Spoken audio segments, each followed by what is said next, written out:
லேவியராகமம் 8ஆம் அதிகாரம். கர்த்தர் மோசேயை நோக்கி, நீ ஆரோனையும் அவன் குமாரரையும் வரவழைத்து வஸ்திரங்களையும் அபிஷேக தைலத்தையும் பாவ நிவாரண பலிக்கு ஒரு காளையையும் 2 ஆட்டுக்கடாக்களையும் ஒரு கூடையில் புளிப்பில்லா அப்பங்களையும் கொண்டு வந்து சபையை எல்லாம் ஆசரிப்பு கூடார வாசலுக்கு முன்பாக கூடிவரச் செய் என்றார். கர்த்தர் தனக்கு கட்டளையிட்டபடியே மோசே செய்தான். சபை ஆசரிப்பு கூடார வாசலுக்கு முன்பாக கூடினபோது மோசே சபையை நோக்கி, செய்யும்படி கர்த்தர் கட்டளையிட்ட காரியம் இதுவே என்று சொல்லி, கர்த்தர் தனக்கு கட்டளையிட்டபடியே மோசே ஆரோனையும் அவன் குமாரரையும் வரவழைத்து அவர்களை ஜலத்தினால் ஸ்நானம் பண்ணுவித்து அவனுக்கு உள்ளங்கியை போட்டு இடைக்கச்சையை கட்டி மேலங்கியை உடுத்தி ஏபோத்தை தரித்து அதன் மேல் ஏபோத்தின் விசித்திரமான கச்சையை கட்டி அவனுக்கு மார்பதக்கத்தை அணிந்து மார்பதக்கத்திலே ஊரீம் தும்மீம் என்பவைகளையும் வைத்து அவன் தலையிலே பாகையை தரித்து பாகையின் மேல் அவன் நெற்றியிலே பரிசுத்த கிரீடம் என்னும் பொற்பட்டத்தை கட்டினான். பின்பு மோசே அபிஷேக தைலத்தை எடுத்து வாசஸ்தலத்தையும் அதிலுள்ள யாவற்றையும் அபிஷேகம் பண்ணி பரிசுத்தப்படுத்தி அதில் கொஞ்சம் எடுத்து பலிபீடத்தின் மேல் 7 தரம் தெளித்து பலிபீடத்தையும் அதன் சகல பனிமுட்டுகளையும் தொட்டியையும் அதன் பாதத்தையும் பரிசுத்தப்படுத்தும்படிக்கு அபிஷேகம் பண்ணி அபிஷேக தைலத்திலே கொஞ்சம் ஆரோனுடைய சிரசின் மேல் வார்த்து அவனை பரிசுத்தப்படுத்தும்படி அபிஷேகம் பண்ணினான். பின்பு மோசே கர்த்தர் தனக்கு கட்டளையிட்டபடியே ஆரோனின் குமாரரை வரவழைத்து அவர்களுக்கு அங்கிகளை உடுத்தி இடைக்கச்சைகளை கட்டி குல்லாக்களை தரித்து பாவ நிவாரண பலிக்கான காளையை கொண்டு வந்தான். அதனுடைய தலையின் மேல் ஆரோனும் அவன் குமாரரும் தங்கள் கைகளை வைத்தார்கள். அப்பொழுது அது கொல்லப்பட்டது. மோசே அதன் இரத்தத்தை எடுத்து தன் விரலினால் பலிபீடத்தின் கொம்புகளின் மேல் சுற்றிலும் பூசி பலிபீடத்திற்காக பிராயச்சித்தம் செய்து மற்ற இரத்தத்தை பலிபீடத்தின் அடியில் ஊற்றிவிட்டு அதன் மேல் பாவ நிவிர்த்தி செய்யும் பொருட்டு அதை பரிசுத்தப்படுத்தினான். பின்பு மோசே கர்த்தர் தனக்கு கட்டளையிட்டபடியே குடல்கள் மேல் இருந்த கொழுப்பு முழுவதையும் கல்லீரலின் மேல் இருந்த ஜவ்வையும் 2 குண்டிக்காய்களையும் அவைகளின் கொழுப்பையும் எடுத்து பலிபீடத்தின் மேல் தகனித்து காளையையும் அதன் தோலையும் மாம்சத்தையும் சாணியையும் பாளையத்துக்கு புறம்பே அக்கினியிலே சுட்டெரித்தான். பின்பு அவன் சர்வாங்க தகனபலிக்கு ஆட்டுக்கடாவை கொண்டு வந்தான். அதன் தலையின் மேல் ஆரோனும் அவன் குமாரரும் தங்கள் கைகளை வைத்தார்கள். அப்பொழுது அது கொல்லப்பட்டது. மோசே அதன் இரத்தத்தை பலிபீடத்தின் மேல் சுற்றிலும் தெளித்தான். ஆட்டுக்கடா சந்து சந்தாக துண்டிக்கப்பட்டது. கர்த்தர் தனக்கு கட்டளையிட்டபடியே மோசே அதன் தலையையும் துண்டங்களையும் கொழுப்பையும் தகனித்தான். குடல்களையும் தொடைகளையும் தண்ணீரால் கழுவின பின் மோசே ஆட்டுக்கடா முழுவதையும் பலிபீடத்தின் மேல் கர்த்தருக்கு சுகந்த வாசனைக்கான சர்வாங்க தகனபலியாக தகனித்தான். பின்பு பிரதிஷ்டைப்படுத்துவதற்குரிய மற்ற ஆட்டுக்கடாவை கொண்டு வந்தான். அதன் தலையின் மேல் ஆரோனும் அவன் குமாரரும் தங்கள் கைகளை வைத்தார்கள். பின்பு அது கொல்லப்பட்டது. மோசே அதன் இரத்தத்தில் கொஞ்சம் எடுத்து ஆரோனுடைய வலது காதின் மடலிலும் வலது கையின் பெருவிரலிலும் வலது காலின் பெருவிரலிலும் பூசினான். பின்பு ஆரோனுடைய குமாரரையும் அழைத்தான். மோசே அந்த இரத்தத்திலே கொஞ்சம் அவர்களுடைய வலது காதின் மடலிலும் வலது கையின் பெருவிரலிலும் வலது காலின் பெருவிரலிலும் பூசி இரத்தத்தை பலிபீடத்தின் மேல் சுற்றிலும் தெளித்து கொழுப்பையும் வாலையும் குடல்கள் மேலிருந்த கொழுப்பு முழுவதையும் கல்லீரலின் மேலிருந்த ஜவ்வையும் 2 குண்டிக்காய்களையும் அவைகளின் கொழுப்பையும் வலது முன்னந்தொடையையும் எடுத்து கர்த்தருடைய சந்நிதியில் வைத்திருந்த புளிப்பில்லா அப்பங்களின் கூடையிலுள்ள புளிப்பில்லா அதிரசத்தில் ஒன்றையும் எண்ணெயிட்ட அப்பமாகிய அதிரசத்தில் ஒன்றையும் ஒரு அடையையும் எடுத்து அந்த கொழுப்பின் மேலும் முன்னந்தொடையின் மேலும் வைத்து அவைகளையெல்லாம் ஆரோனுடைய உள்ளங்கைகளிலும் அவன் குமாரருடைய உள்ளங்கைகளிலும் வைத்து அசைவாட்டும் பலியாக கர்த்தருடைய சந்நிதியில் அசைவாட்டி பின்பு மோசே அவைகளை அவர்கள் உள்ளங்கைகளிலிருந்து எடுத்து பலிபீடத்தின் மேலிருக்கிற தகன பலியின் மேல் தகனித்தான். அவைகள் சுகந்த வாசனையான பிரதிஷ்டை பலிகள். இது கர்த்தருக்கு தகன பலியானது.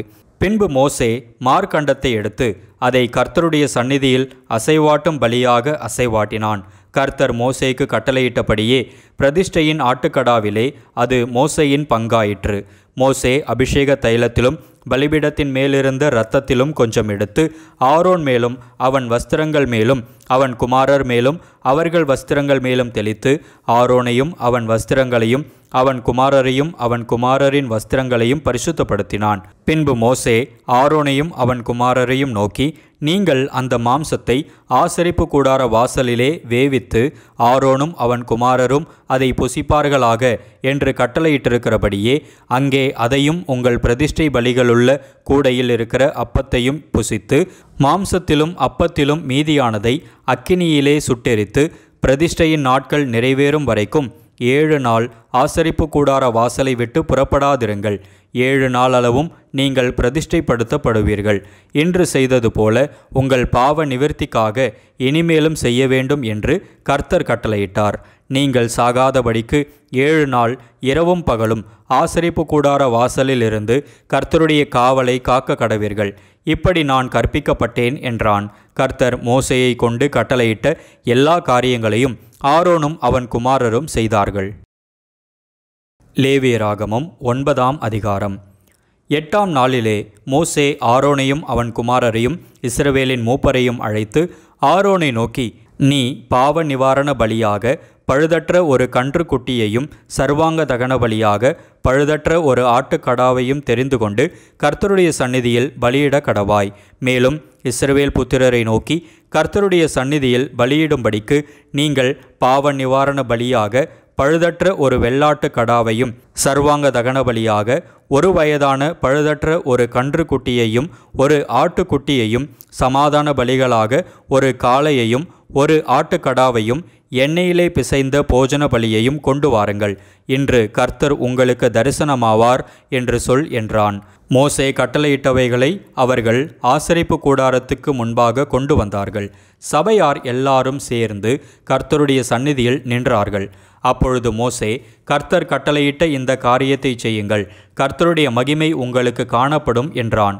மோசே ஆரோனை நோக்கி, நீ பலிபீட தண்டையில் சேர்ந்து கர்த்தர் கட்டளையிட்டபடியே உன் பாவ நிவாரண பலியையும் உன் சர்வாங்க தகன பலியையும் செலுத்தி உனக்காகவும் ஜனங்களுக்காகவும் பாவ நிவர்த்தி செய்து ஜனங்களுடைய பலியையும் செலுத்தி அவர்களுக்காகவும் பாவ நிவர்த்தி செய் என்றான். அப்பொழுது ஆரோன் பலிபீட தண்டையில் சேர்ந்து தன் பாவ நிவாரண பலியாகிய கன்றுக்குட்டியை கொன்றான். ஆரோனின் குமாரர் அதன் இரத்தத்தை அவனிடத்தில் கொண்டு வந்தார்கள்.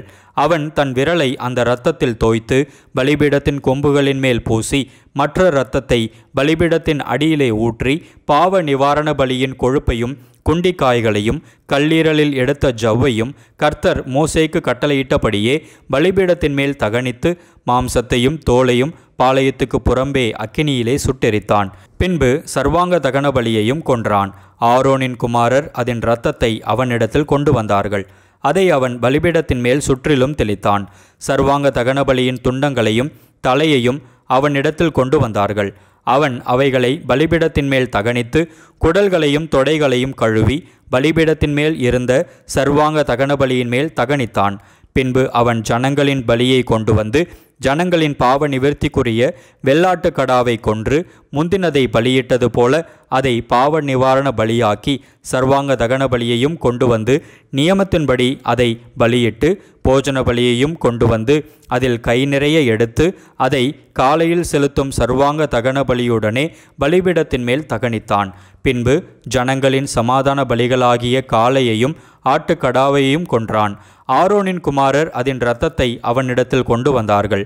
அவன் அதை பலிபீடத்தின் மேல் சுற்றிலும் தெளித்து காலையிலும் ஆட்டுக்கடாவிலும் எடுத்த கொழுப்பையும் வாலையும் குடல்களை மூடிய ஜவ்வையும் குண்டிக்காய்களையும் கல்லீரலின் மேல் இருந்த ஜவ்வையும் கொண்டு வந்து கொழுப்பை மார்க்கண்டங்களின் மேல் வைத்தார்கள். அந்த கொழுப்பை பலிபீடத்தின் மேல் தகனித்தான். மார்க்கண்டங்களையும் வலது முன்னந்தொடையையும் மோசே கட்டளையிட்டபடியே ஆரோன் கர்த்தருடைய சந்நிதியில் அசைவாட்டும் பலியாக அசைவாட்டினான். பின்பு ஆரோன் ஜனங்களுக்கு நேராக தன் கைகளை உயர்த்தி அவர்களை ஆசீர்வதித்து தான் பாவ நிவாரண பலியையும் சர்வாங்க தகன பலியையும் சமாதான பலிகளையும் செலுத்தின இடத்திலிருந்து இறங்கினான். பின்பு மோசேயும் ஆரோனும் ஆசரிப்பு கூடாரத்துக்குள் பிரவேசித்து வெளியே வந்து ஜனங்களை ஆசீர்வதித்தார்கள். அப்பொழுது கர்த்தருடைய மகிமை சகல ஜனங்களுக்கும் காணப்பட்டது. அன்றியும் கர்த்தருடைய சந்நிதியிலிருந்து அக்கினி புறப்பட்டு பலிபீடத்தின் மேல் இருந்த சர்வாங்க தகன பலியையும் கொழுப்பையும் எரித்துவிட்டது. ஜனங்கள் எல்லாரும் அதை கண்டபோது ஆரவாரித்து முகங்குப்புற விழுந்தார்கள். லேவியராகமம் 10ஆம் அதிகாரம். பின்பு ஆரோனின் குமாரராகிய நாதாபும் அபியூவும் தன் தன் தூப கலசத்தை எடுத்து அவைகளில் அக்கினியையும் அதன்மேல் தூப வர்க்கத்தையும் போட்டு கர்த்தர் தங்களுக்கு கட்டளையிடாத அந்நிய அக்கினியை அவருடைய சந்நிதியில் கொண்டு வந்தார்கள். அப்பொழுது அக்கினி கர்த்தருடைய சந்நிதியிலிருந்து புறப்பட்டு அவர்களை பட்சித்தது. அவர்கள் கர்த்தருடைய சந்நிதியில் செத்தார்கள். அப்பொழுது மோசே ஆரோனை நோக்கி, என்னிடத்தில் சேருகிறவர்களால் நான் பரிசுத்தம் பண்ணப்பட்டு சகல ஜனங்களுக்கு முன்பாக நான் மகிமைப்படுவேன் என்று கர்த்தர் சொன்னது இதுதான் என்றான். ஆரோன் பேசாதிருந்தான். பின்பு மோசே ஆரோனின் சிறிய தகப்பனான ஊசியேலின் குமாரராகிய மீசவேலையும் எல்சாபானையும் அழைத்து, நீங்கள் கிட்ட வந்து உங்கள் சகோதரரை பரிசுத்த ஸ்தலத்துக்கு முன்னின்று எடுத்து பாளையத்துக்கு புறம்பே கொண்டு போங்கள் என்றான். மோசே சொன்னபடி அவர்கள் கிட்ட வந்து அவர்களை அவர்கள் உடுத்தியிருந்த சட்டைகளோடும் எடுத்து பாளையத்துக்கு புறம்பே கொண்டு போனார்கள். மோசே ஆரோனையும் எலெயாசார் இத்தாமார் என்னும் அவன் குமாரரையும் நோக்கி, நீங்கள் சாகாதபடிக்கும் சபை அனைத்தின் மேலும் கடுங்கோபம் வராதபடிக்கும் நீங்கள் உங்கள் தலைப்பாகையை எடுத்து போடாமலும் உங்கள் வஸ்திரங்களை கிழிக்காமலும் இருப்பீர்களாக. உங்கள் சகோதரராகிய இஸ்ரவேல் குடும்பத்தார் யாவரும் கர்த்தர் கொளுத்தின இந்த அக்கினிக்காக புலம்புவார்களாக. நீங்கள் சாகாதபடிக்கு ஆசரிப்பு கூடார வாசலிலிருந்து புறப்படாதிருங்கள். கர்த்தருடைய அபிஷேக தைலம் உங்கள் மேல் இருக்கிறதே என்றான். அவர்கள் மோசேயினுடைய வார்த்தையின்படியே செய்தார்கள். கர்த்தர் ஆரோனை நோக்கி, நீயும் உன்னோடே கூட உன் குமாரரும் சாகாதிருக்க வேண்டுமானால் ஆசரிப்பு கூடாரத்துக்குள் பிரவேசிக்கிற போது திராட்சரசத்தையும் மதுவையும் குடிக்க வேண்டாம். பரிசுத்தம் உள்ளதற்கும் பரிசுத்தம் இல்லாததற்கும் தீட்டுள்ளதற்கும் தீட்டில்லாததற்கும் வித்தியாசம் பண்ணும்படிக்கும் கர்த்தர் மோசேயை கொண்டு இஸ்ரவேல் புத்திரருக்கு சொன்ன சகல பிரமாணங்களையும் அவர்களுக்கு போதிக்கும்படிக்கும் இது உங்கள் தலைமுறை தோறும் நித்திய கட்டளையாயிருக்கும் என்றார்.